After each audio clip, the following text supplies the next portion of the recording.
The role for me was so interesting because you have to carry the grief for a long period of time. So at the beginning, when I lose my child, it's not the initial stages of losing, it's the carrying of it. And how do you carry that? And then the never giving up. And that was what was the great part of the role for me, was that, and it's the truth as a mother, this would be my response, is I'm never, ever, ever leaving. I must find my child because there is no answer here.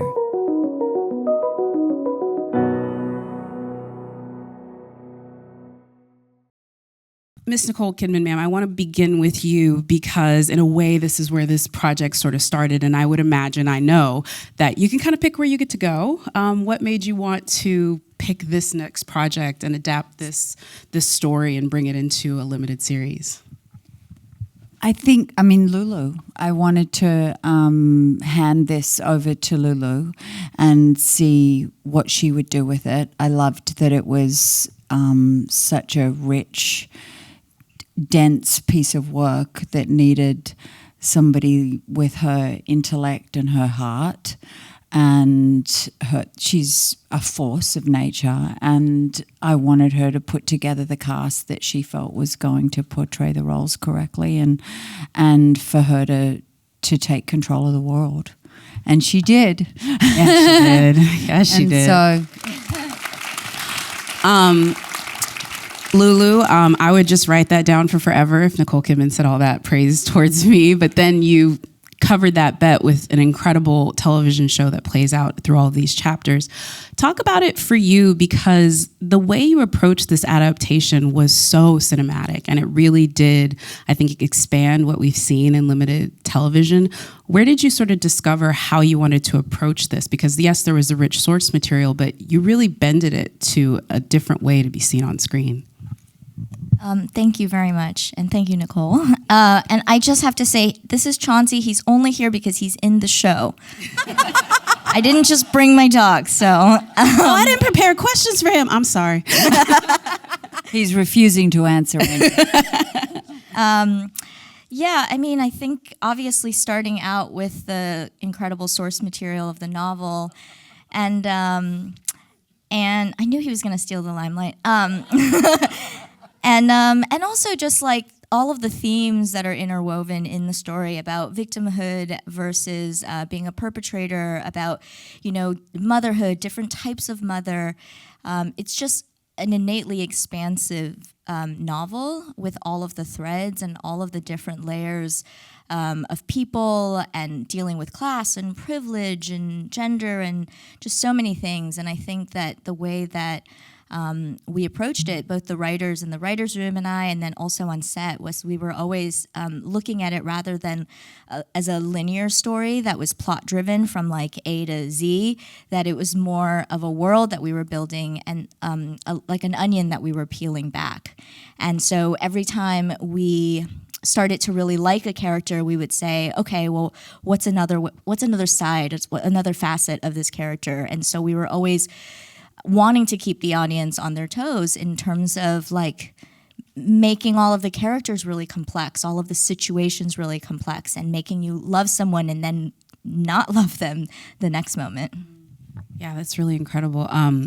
Sarayu, I have to say, Hillary, the vibrancy you brought to that character, and also the messiness and the everything in between, it was so refreshing. And we've been seeing you on our screens and familiar with your work as an actor for a while now, but I do have to say, I think this is the first time I've really gotten to see the breadth of the talents that you can bring. Like, I just think about that moment when you're dressing her up in your finery, and then the next day treating her like she's not, like, girl, I was like, I didn't know she had it in her. Talk about a moment when you don't like someone anymore. Yes. Yeah. Talk about how it was to sort of approach her, because she really is a character that goes very different as far as where she rests with the audience throughout the episodes, especially even this one.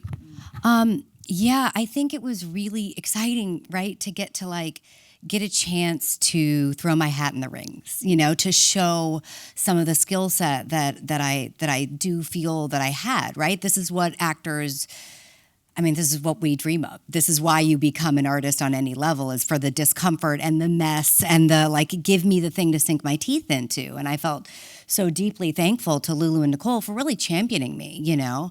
Opportunities like this are truly rare gems. And I have never, ever lost sight of that, even years after playing Hillary, you know. So I'm thankful that you saw that and that you felt that, because I feel that. And as far as, you know, finding a way in with all this nuance and mess, it's so easy when the scripts are that great. I mean, I wish I could act like, ooh, sweat on the brow, you know? But when the writing is that good, a lot of the heavy lifting is done. And I found myself in moments that are so raw, so deep, so vulnerable, like episode 4 in the elevator, or episode 6, you know, that hospital scene. I was so scared, you know, I was like, oh God, I really have to go there. I can't shy away from this for 1 second because everyone will know. That's the kicker, you know, you can't really cheat it. And so a lot of that, I have to give credit to Lulu for offering such a caring space and such a intuitive set that in those moments, we were really set up to do the best we could do. And to really be as raw and vulnerable as we had to be to tell those stories. And I think that's really the greatest gift for any actor. Well said. Mr. Jack, sir, I hope you can see me okay. We've spoken before, and I know you're a lovely gentleman, lovely filmmaker, director, and actor, but man, I disliked you in this show. It's a testament to your acting skill. Okay. But what you and Hillary were doing with that relationship, and granted, it does play out, you have other scene partners and we see more of you, but really the dynamic between you two is so interesting because it goes right up against what Brian does with Nicole. I would love for you to talk about sort of that one, because he is an antagonist force, obviously, and an abusive husband in so many ways, but when he's there at the end with his sad flowers at the airport, that is a different, that you have to be able to play both of those as an actor. And yeah, I would just love for you to sort of talk about that, and just also representing the men of the series the way that you and Brian had to do. I mean, well, you know. We were so lucky in this one because I have my own wonderful relationship with Lulu. I was lucky enough to work with Lulu on her first feature. So we have a great relationship. And when she called and sort of explained who David was, you know, and what one would have to do to sort of play the role, it was definitely daunting, but I wouldn't do it with anybody else.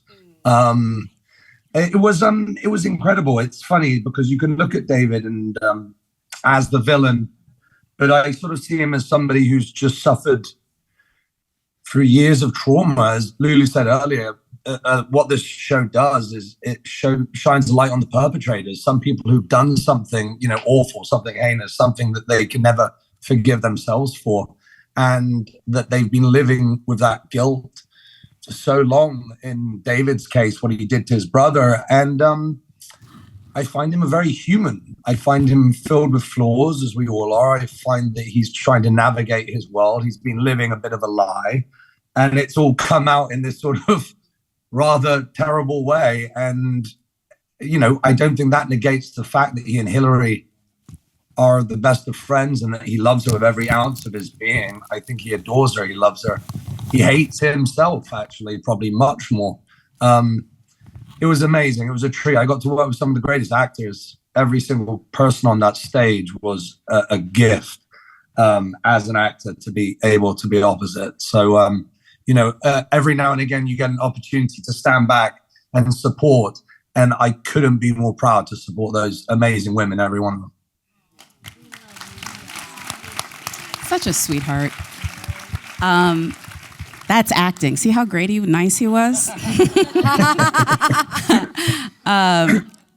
Ji-young. It's 4 a.m. here in Ireland. I'm like, oh my gosh. And then in this early? Give him, Lord.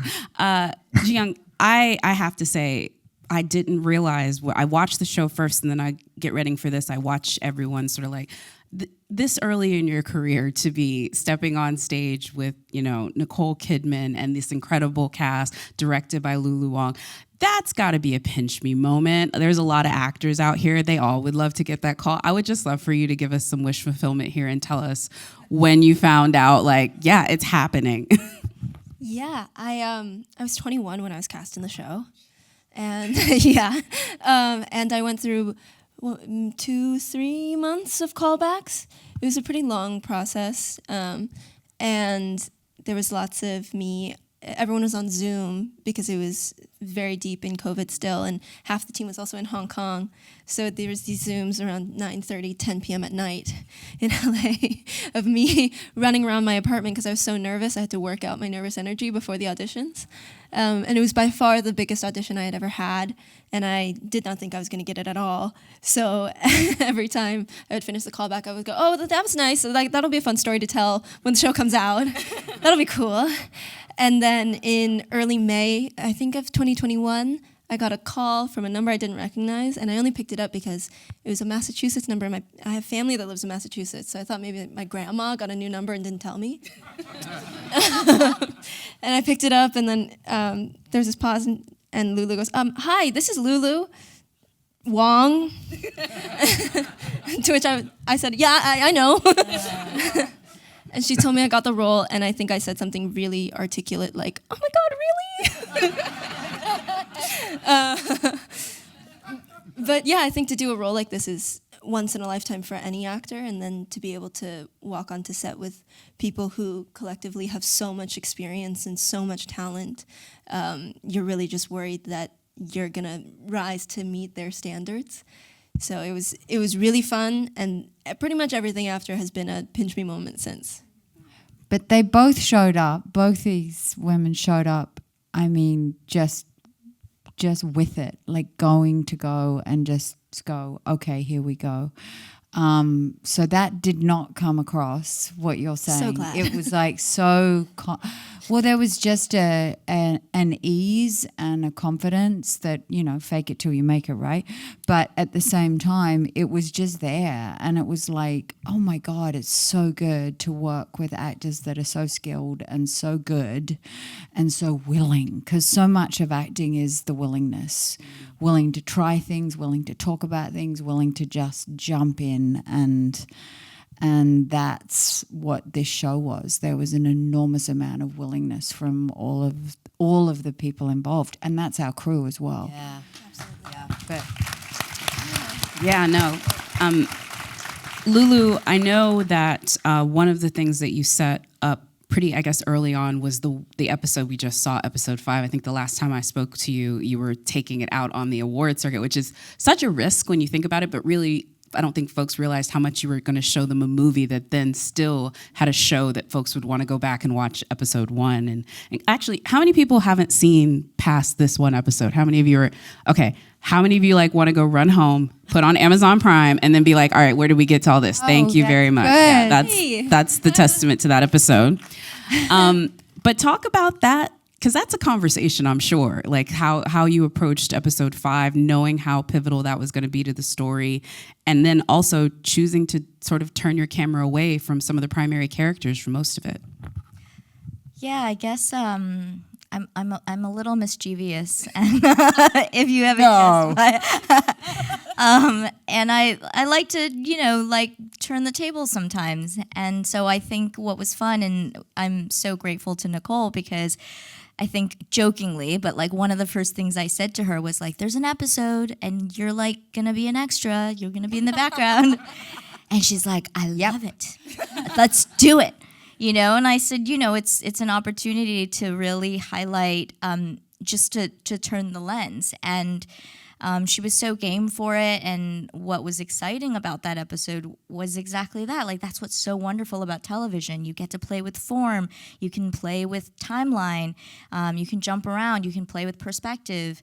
And so I think that with episode 4 being this very kind of a bottle episode, everybody's trapped, and this feeling of being of being trapped and enclosed in these small spaces, and then all of a sudden breaking you into the world of Hong Kong and into all of these characters. And in a way, it says, to all of us, like, we all think we know what the world is. We all think we know the reality and the truths, and we have our judgments of exactly who's good and who's bad and what's happening. And then 5 is like, wait a second, have you thought about this person? Have you thought about this perspective? And so I wanted it to be surprising, and I wanted it to also be really joyful. One of the first things Nicole said to me when she came to me with the show with the book was, I know it's a sad story, but if anyone can make it funny, it's you. It's like, no pressure. I just want to. You did. I mean, with a lot of help from Jack, and the coffee machine. That's like probably very, very funny. Always laugh. Exactly. But yeah, so I think that being able to do this episode and really just was a breath of fresh air to break out into the world, to see all of the joy and to see all of the ways different people deal with the grief that they carry, the sacrifices that they've made, and yet they still find joy in the day-to-day moments as best they can, right? And so I wanted to make sure that feeling was coming through, and the feeling of the wind and just all of the elements. So this was just an absolute dream to get to make this episode. Wow. As I like to say, there's always difficulty in acting, right? Every one of you, I think, got asked to do some incredible moments, from the coffee maker to the hospital scene to the scene. And then for you, Nicole, I will say early on, the sort of insecurities that your character has being the catalyst to what makes her then lose her son and then put her on this mission to find him. I'd like for you to sort of examine that, because your character really goes from one type of character the first couple of episodes to almost like a superhero by the time we're seeing her in episode 6. This really sort of like person who is bound by this mission, almost like a priest that's going to a mission of some kind.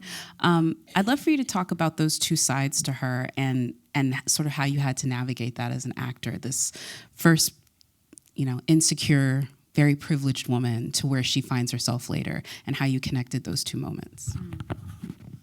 I mean, the role for me was so interesting because you have to carry the grief for a long period of time. So at the beginning, when I lose my child and I'm in a place where I don't want to be there, I want to go back to America. I'm there because of my husband, and I stay because of him and his job. So I'm in a place of, I've given up my career for his career. So that's a great place to start as an actor, particularly with a role. So therefore there's that. And then there's the losing your child in a market, and the blame, and then the absolute terror and grief, and then the linking of how that happens, and then having to carry it through because it shifts back and forth. This is a non-linear series.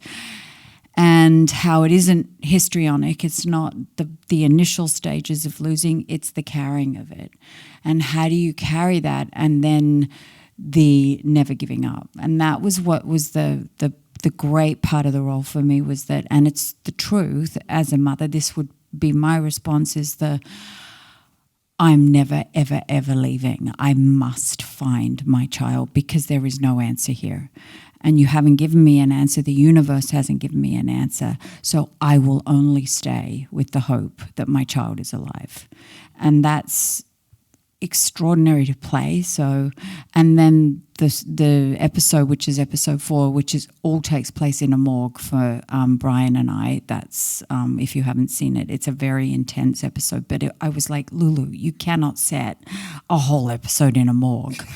And I fought like you do. I was like, this is going to be awful. And the two of us did not want to do it. But Brian and I were like, but it was so extraordinary as an actor once I just surrendered to it and went, okay, so here it is. And then at the end of that episode, when it's revealed that it isn't our child, lying there, because we're brought to identify whether it's our child or not. And he collapses because he wants closure.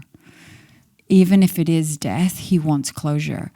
I'm so relieved and so invigorated because it's not him. So that gives me hope. So there you have these two conflicting emotions from a couple that love each other. And there's love in the relationship, and that was the other beautiful thing that I loved about it, is that this was a marriage that actually was surviving. No matter how it was being hit from all sides, it was going to make it. And I think you feel that through the whole series, and that was something beautiful to be able to play. So while you're playing all of these other things, there is still hope. And that was, for the performance, it was the thing that kept me alive. But it was a very disturbing place to exist in, and because we were hit with COVID during it, and it was all those things, we had to carry it for much longer than you normally would, and that played a heavy weight on my psyche. I then went and did comedy, right? Like, yeah, like I gotta go laugh, like Zac Efron and who's coming out, because I was like, don't ever, I can't go back there because I think I will die. I've subsequently gone back and explored themes again, because I think a lot of my roles do revolve around loss for whatever reason, and they revolve around many things, and I'm just, okay, that's part of what I'm here to do, and I will do it, but I do have to balance it occasionally. Well, if that balance is the reason why I may see you in Practical Magic 2, bring it on, sis. Sorry. Hold on to your husband. The urge to ask you about this. I deserve so much for my restraint. Anyway, Jack, sir, we've already alluded to it a little bit with the coffee maker. Listen, everybody was asked to do a lot. You were maybe asked to do a bit more with the coffee maker scene. I'd love for you. We love you, Jack. Maybe Lulu set it up. I don't know. But like, what was the conversation like when she's just like, or did you just read it on the page? Like talk about where you knew that it was all going. Poor child. For folks that don't know, that was not this episode. That's me and Lulu. She was also trying to prank me on a daily basis. So we were keeping the set nice and light in areas because it was quite so heavy hitting the coffee maker. Well, I mean, for this part, I got to reveal a lot of myself, maybe not so much in this episode, but I think my first conversation with Lulu was, obviously this is David, but you have to do two things. One is you have to put on 30 pounds and you have to be completely nude in it. So they were two Episode three. You'll see. Yes. You'll see when you see. So interesting lot. The coffee maker was one of the more fun, easier light scenes. So I was like, let me carry this coffee maker anywhere you want it. And we really carried that coffee maker a few places. My line producer was like, how many more scenes are there of him carrying the coffee maker? And I was like, I just added 4 more because I was laughing so much. I don't know why. It was so funny. So I just kept making him do it more and more. Actually, I think you may have a carrying thing, because one of Hillary's like best moments for folks who don't know, she's carrying a rug. Like that is literally like her like Sex in the City moment. So this is very real. Ji Young, I want to talk a little bit about the most penultimate scene in the show. Again, sorry, spoilers, but y'all are here. It's not my fault. I'm just going to say this. There's a moment where your character is extremely careless, and that carelessness obviously is one of the biggest moments in the show. Just for you, I will say you do such a brilliant job, because when I saw you immediately, I was like, I am wronged by what you did. Like, I'm like, I know what you did. But talk a little bit about that day, because again, it's so quick the way that the story tells it. It's almost like a blink if you miss it moment, and then you sort of find out as more scenes come together. Talk about knowing that was where Mercy was sort of going, and then knowing that she is definitely going to be somebody that is losing a child, but then still trying to live in that world of like taking care of children.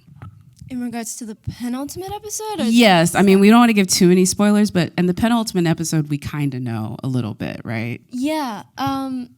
let me see if I can answer this without I spoiling. know. I'm sorry, y'all. Why'd y'all come? There's a lot.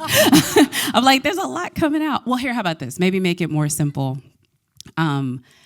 Acting with young actors is always going to be a bit of a challenge, and you definitely had to have most of your very important scenes dealing also with a young actor on set. How did you approach that one? I think this might be like an inside actor thingy that we tell each other, but we usually tell each other never to act with pets or with kids because they're the most honest people on the planet. And if you're not being just as honest as an actor, it shows immediately. Mostly because sometimes the kids mid-scene will be like, I don't really buy it. I just, and that was definitely the case in a very good way with all of the kids. Bodhi's actually in the audience who plays Philip. Wow. Give him a round of applause.